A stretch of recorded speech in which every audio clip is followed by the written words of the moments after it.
Good morning, good afternoon. I don't know what time you're watching a video or if you're live here or not. So good morning if you're watching this video tomorrow morning or something, and good afternoon if you're here live with us. We're going to start straight up with the listening file, page 133. Page 133.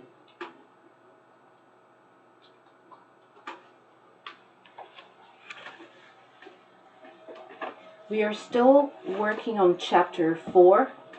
Chapter 4, which I find really ironic and almost like poetic justice for what we've been going through, it's called Safe and Sound. And this is chapter 4 of the book Skills that we're working on at the moment. And I feel like it's so telling because we are going to be safe and sound. Safe and sound is an expression that means everything's going to be okay with you. We're going to be healthy, safe, everything's going to be okay. Why is it important to learn about safety and first aid? So these are things that are very important and very current because of what's going on at the moment. The page we're doing today is page 133, writing a report.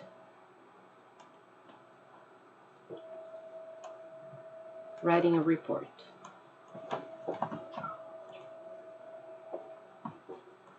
To Mrs. Jean Hunt, Head of Hill Kindergarten, from Dora Day, Preschool Department. December the 11th, 2013. Subject: Children gone missing during excursion. This report is from an incident that took place on December the 10th during a visit to the Natural History Museum at Cromwell Road. We were a group of 10 5-year-olds from our kindergarten, accompanied by 3 adults. We arrived by bus at 11:15. Firstly, we went to visit the galleries with the dinosaurs and mammals. Then we went to see the minerals and fossils. That was when we discovered that 2 boys were missing. We contacted a guard immediately, who informed all his colleagues. One of the adults stayed with the group, while the 2 others went to look for the missing children. Finally, after 45 minutes, a Japanese tourist found the 2 children playing under a table in the dino store. The children were unharmed and unaware of being missing. We all returned safely by bus at 1500. Although it ended well, such incidents should never occur. Children follow their own mind and may forget instructions, so a tight supervision is important. Reasons why this happened may be unqualified staff or not enough adults, but it is more likely that we must improve our routines on how to supervise children on excursions. As a conclusion, I suggest some changes to make sure that nobody leaves the group by, for example, counting the children more often, giving personal responsibility for 2 or 3 children per adult. New, improved routines will be adopted before our next excursion. Yours faithfully, Dora Day. What should be observed here is the format of this letter. Let's take a look at the form.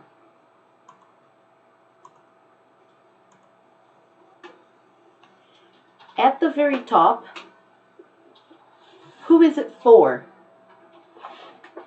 To Mrs. Jean Hunt, Head of Hill Kindergarten. So you have the heading, to, from, and then the date. Capitalize the name of the month. Very important, in big letters, always, the name of the month. Then the date. comma, then the year. That's very important. For those of you who may be arriving late, page 133.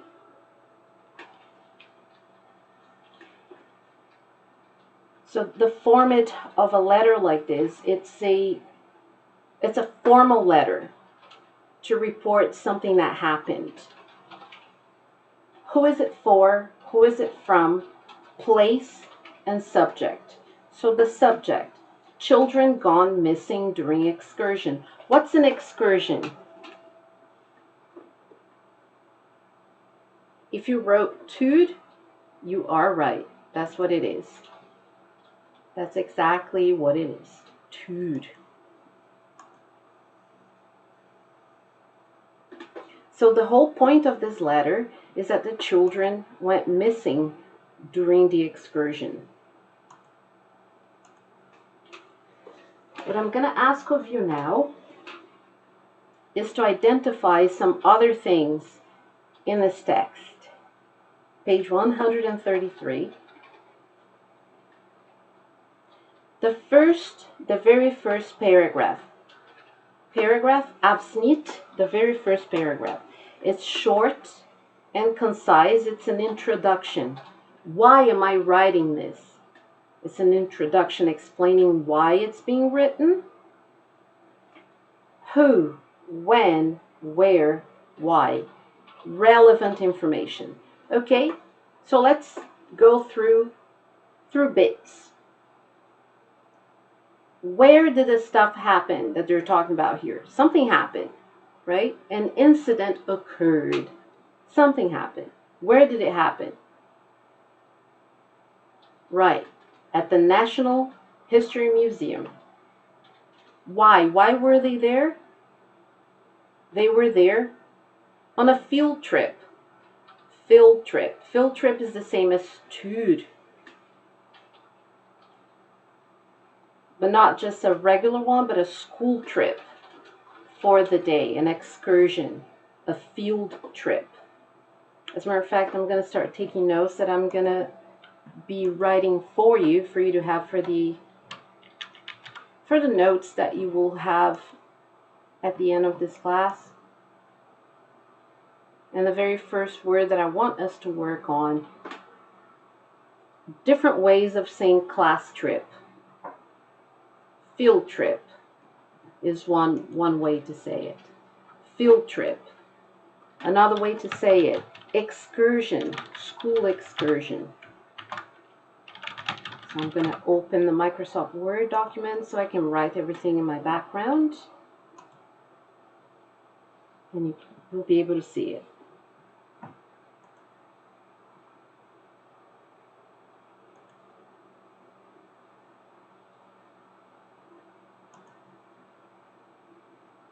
Field trip. And it's actually written field as in soccer field, as in field of studies, field of expertise, and all of that. And trip,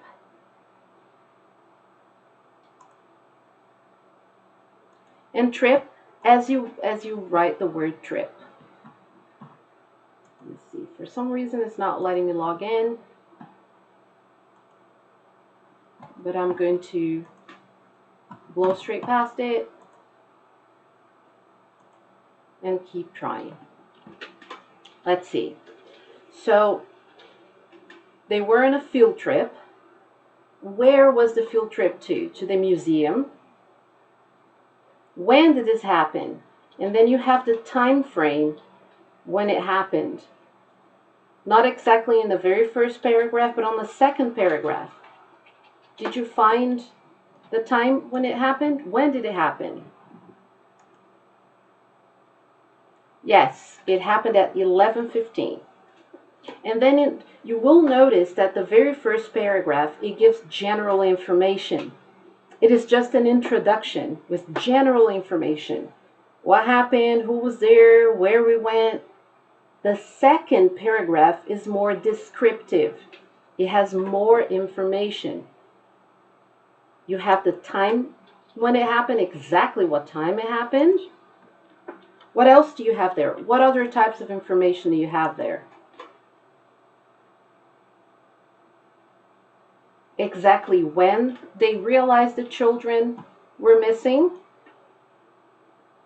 Who was missing? How many children were missing?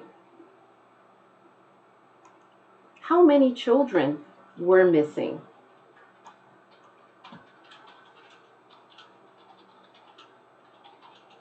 What was done about it? So all of this information is there. All of this information is there in a more descriptive form. Other types of information there. The children went missing. The children were then found. So in that second paragraph has all the information, the most important information. That is why it's a longer paragraph than the rest. The following paragraph gives somewhat an opinion of the person who wrote it, is giving an opinion about what should happen. Why this happened, what should happen. So it says, it is more likely that we must improve our routines on how to supervise children on excursions. And finally, the conclusion. As a conclusion, I suggest some changes to make sure that nobody leaves the group by, for example, counting the children more often. So as a conclusion, this is when you close a letter or an essay or any type of writing material that is going to be beginning, middle, and at the very end, you should give a solution, provide some information that could be helpful for the future. It gives closure to the entire piece that you wrote. And then, as you notice here, yours faithfully at the very bottom, how you sign a letter like this. Best regards, sincerely. Those are ways of ending a letter like this. Then there is a signature and the name of the person in print. Retell what happened. To retell, to tell again, it means that you will describe all the events that took place in detail. It has to be described in detail.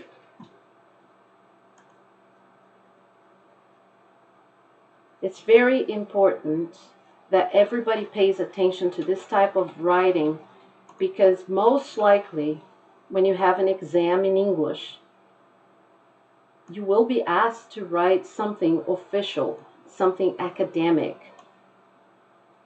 Last class I talked about things to be avoided.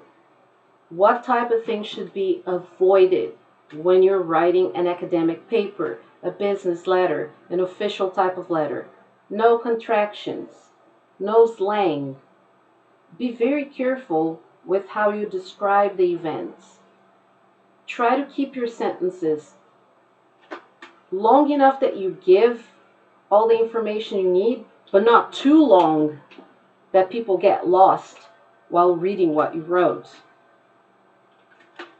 Maybe I didn't say that last class, but I did say something about no contractions.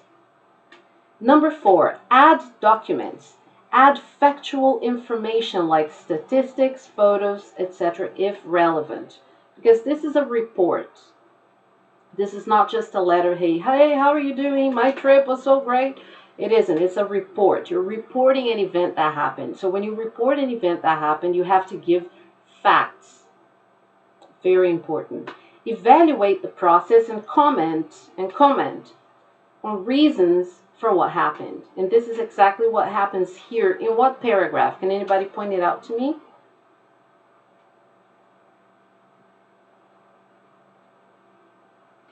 Third paragraph.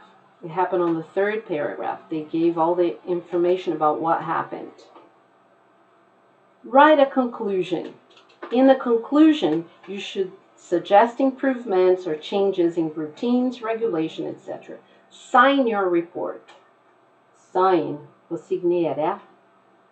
A very, very similar word to Norwegian, signera.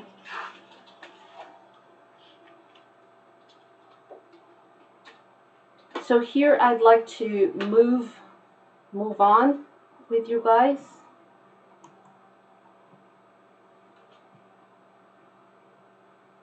And the next part that we're going to be moving on to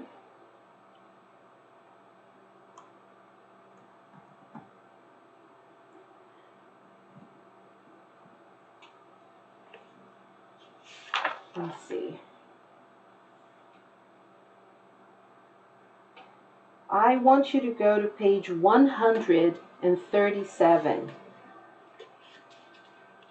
137. Signs.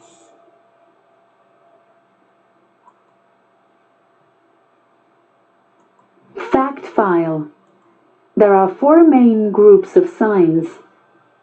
Danger warning signs, 2 varieties. Europe. A triangle with white or yellow background, a red border, a black picture. USA. Yellow danger warning signs, black borders, and a black picture. Warns you of danger. Mandatory signs. Round, bright blue, white picture. Things that you must do. Prohibition signs. Round, white background, black picture, red border, often red slash across. Things that are not allowed. Information signs. Many different types of information signs. No international standard, different from country to country.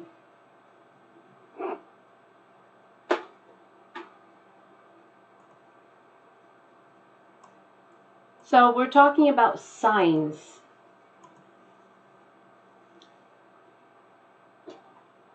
At the very bottom of the page, you have this illustration. I want to make sure I'm not interfering with it.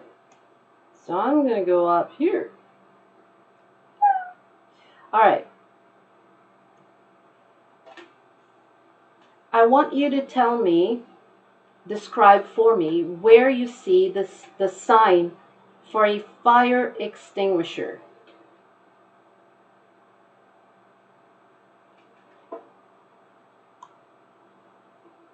Where do you see the sign for a fire extinguisher? And do you think it's in a good place? Or do you think there would be a better spot for it?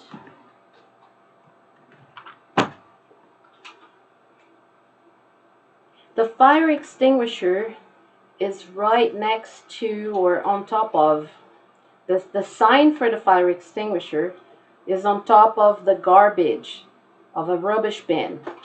And it shouldn't be there. It doesn't make any sense for it to be there. Where should it be? Where is the fire extinguisher itself? The fire extinguisher is when you have a fire, you have to find it so that you can extinguish the fire, can put out the fire. So the fire extinguisher is the sign is in the wrong place. There is a sign, an information sign that talks about where you should throw the garbage. Where is that sign? So I'm walking you through what's going on here because the whole point of this exercise is that you're going to sit down and write where each sign is. And you're going to write what is wrong with the picture. You're going to say the sign for the fire extinguisher is on the wrong place. The fire extinguisher should be right next to it because it would make it easier for people to find it. the sign for the exit is in the wrong place. It should be near the exit to make it easier for people to find their way out of the room. So these are things that you can write about this. It's going to be part of what you're going to work on later on. I'm just walking you through what you're supposed to be doing today.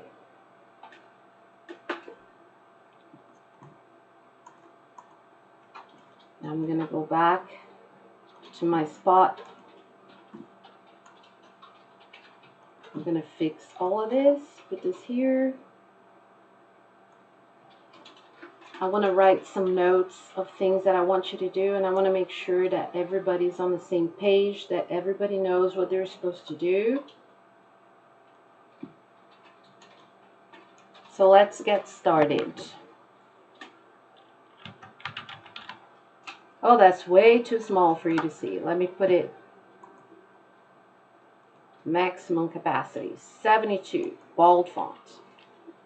Okay, what will we do today?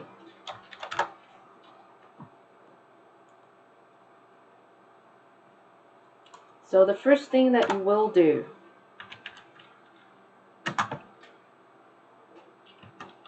page 137, write a description of what is wrong in this picture. Where should the signs be? Where shouldn't they be? Why? So that is the first thing that we're going to do today, page 137. So along the same lines as we've seen as that first report on that letter that was written to talk about an excursion, a field trip that went wrong. It went wrong because the kids went missing, and they explained step by step what happened. You're going to write a letter, a report. It's a report that you're usually reporting something to someone. So maybe you work at a hospital, you go into this room, and all the signs are in the wrong places, things are in the wrong places, and you're writing a formal description of what is wrong and what should be fixed. So you can use some elements of that first part of this class when I talked about, you can use page 133 as a model for it. Let me write this down. Everything's going to be written down. Use page 133 as a model for your report. You can also use page 134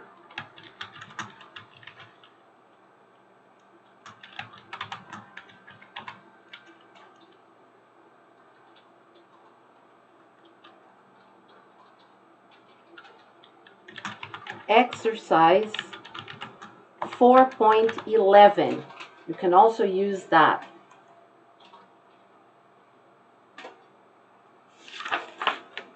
I'd like you to work on this today.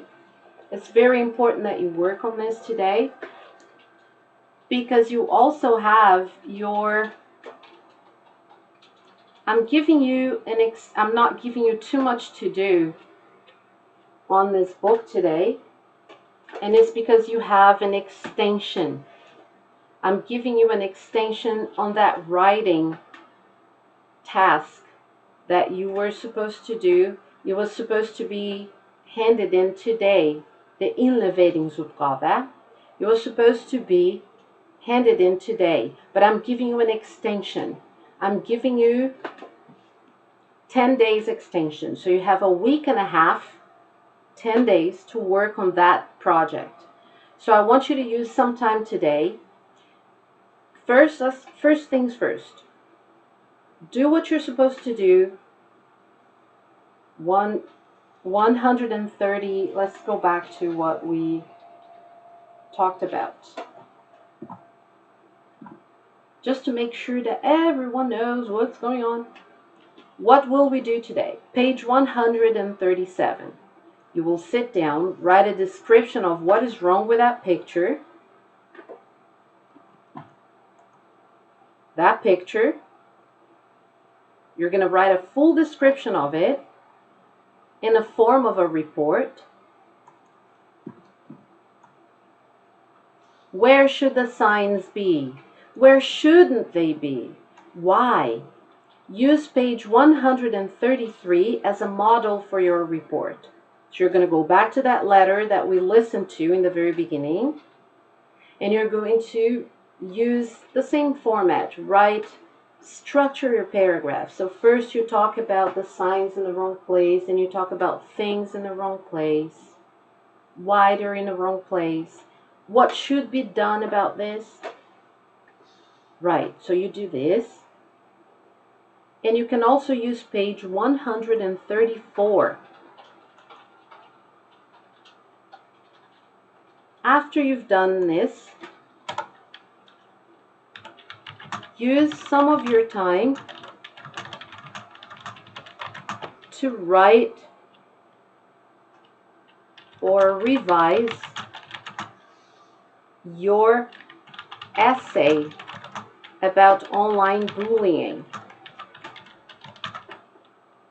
That essay you were supposed to be handed in today, but due to the circumstances, I'm giving you more time to work on it. What do I want from you?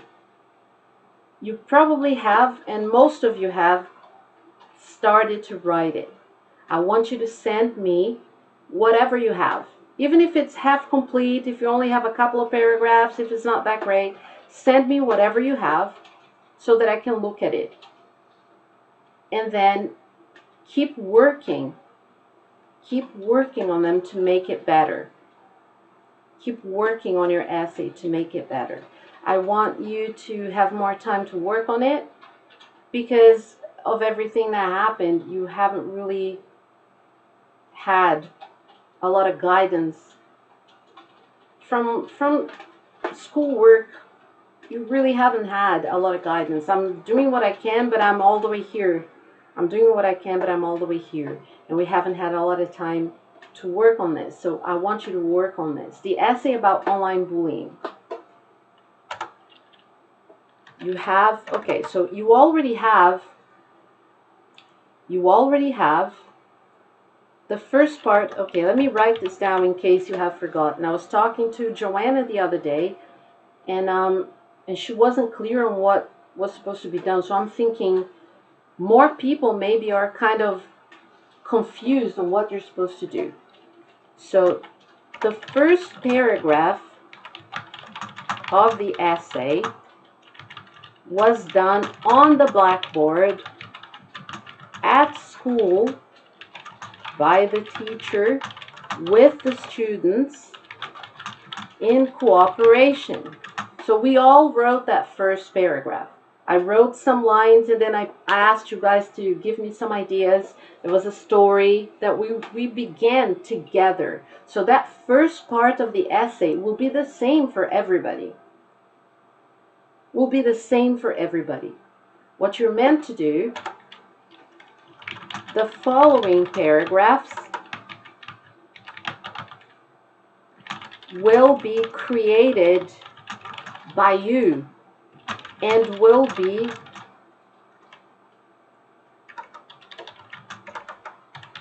like a sequel to a movie. You're continuing the story. You will be continuing to write the story.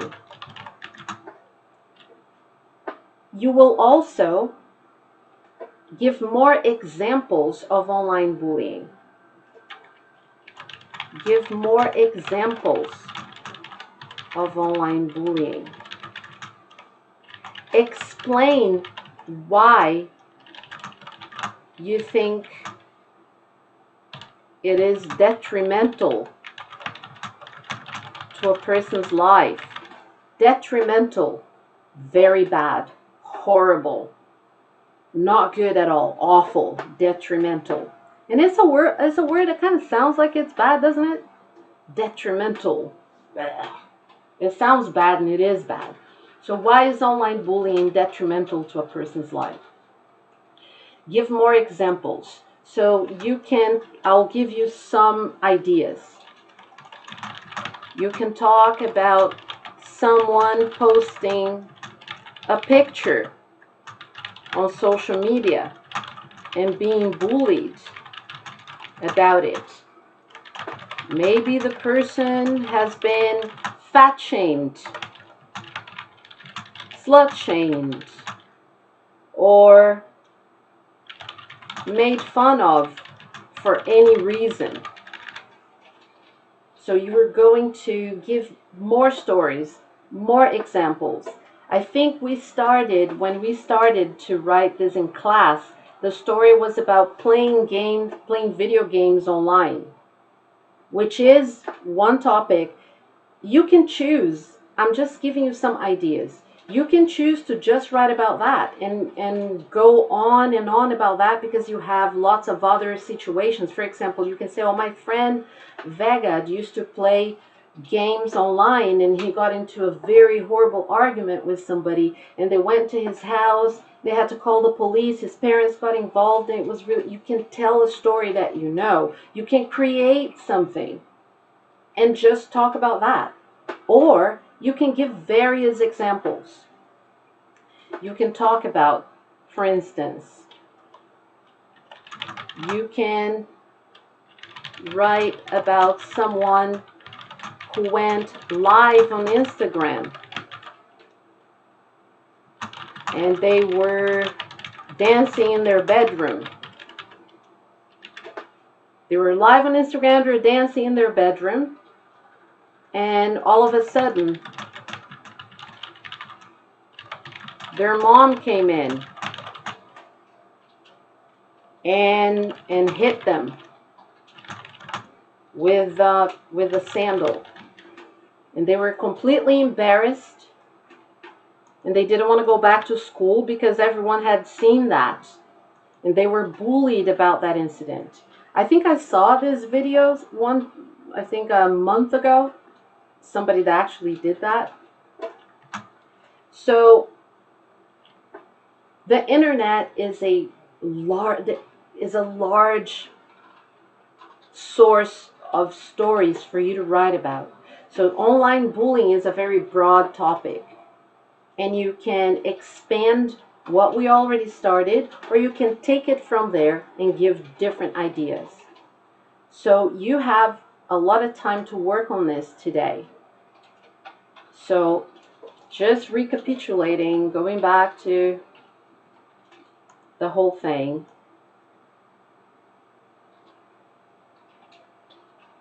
What will we do today? Page 137. Write a description of what is wrong with this picture. What picture? This picture. This picture. Talk about where the signs should be. Where shouldn't they be? Why? Use page 133 as a model for your report. Also, use page 134, exercise 4.11. Use some of your time to write or revise your essay about online bullying. And here there are ideas of what you can do. I have just written all kinds of things here that you can use. But one thing that I really, really want to do today, let's take a round of Quizlet Live. We haven't done this in such a long time, so I'd like to take a round of Quizlet Live with you. In order to do that, I want you to practice. I'll tell you what study set you're going to practice.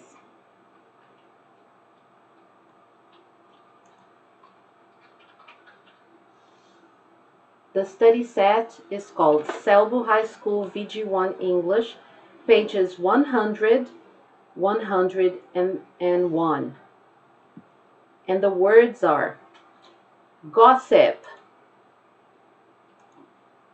cyberbullying, complaint, abuse, boarding school. Let's go back to boarding school. Thunder thighs, chug. Maybe this is too small. Let's make it bigger. Make sure that, yes, there you go. Chug, acne, contain, harm, charity, confirm, remove, chief executive, independent school, counsel, investigate, to advise. Remember, not advice, like I'm going to give you a piece of advice. Here's what you should do. I am going to advise you. It's very important that you know the difference. Harmful, content.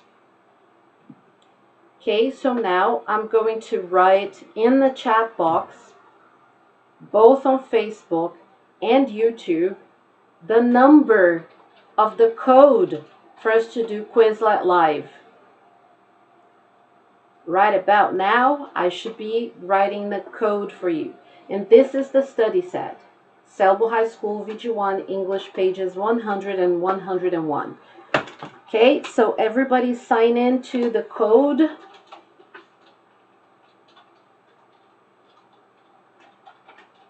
I'm just giving you some time to sign in. I'm giving you the code right now. It's not on camera right now because of the logistics of this whole operation is that I have to record this a little bit before we start this. Because if I do it simultaneously, meaning samtidig, vissa gör det samtidig, if I do it simultaneously, then I can't look at YouTube, look at Facebook at the same time. I can't do it. All right. So by now, you have the code. You have the code written.